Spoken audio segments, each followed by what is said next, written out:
you have been given a super computer. Do you agree with me that this is the most sophisticated gadget on the planet? Not the iPhone, the eye. People have not read the user's manual for the most complex machine on the planet. Everything is a problem. Tell me one thing that human beings are not suffering. If they're poor, they suffer their poverty. You make them rich, they suffer the taxes.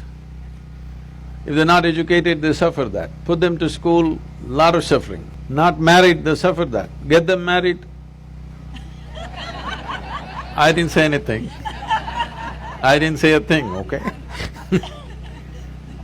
No children, some people suffer that. Children, daily suffering.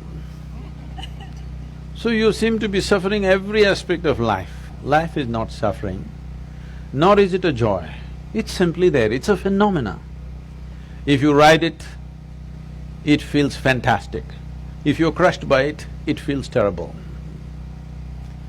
So are you riding the wave of life or are you being crushed by it? That's all the question is. So what they're suffering is their own psychological process. One's own thought and emotion has become such a huge suffering.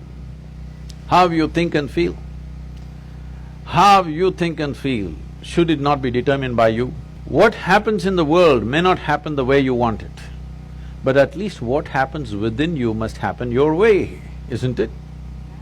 So if what happens within you is not happening your way, fundamentally, we have not figured what is the nature of our life.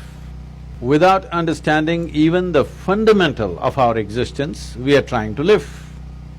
Your well-being will never come from outside.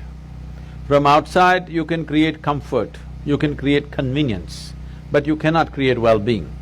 Well-being can only happen from within you because human experience is created from within. Cerebral activity in the process of evolution, it is new. It is a new happening, this big brain.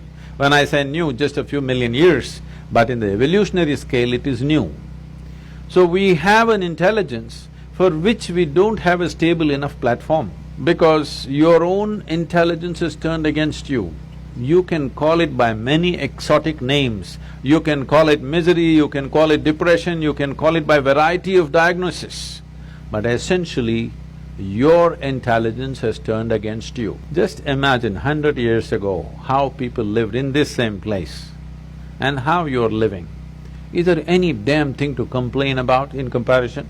Outside will never happen 100% the way you want it, but at least what happens within you must happen the way you want it. If right now what happened within you was happening the way you want it, would you keep yourself at the highest level of pleasantness or no? No magic, just engineering.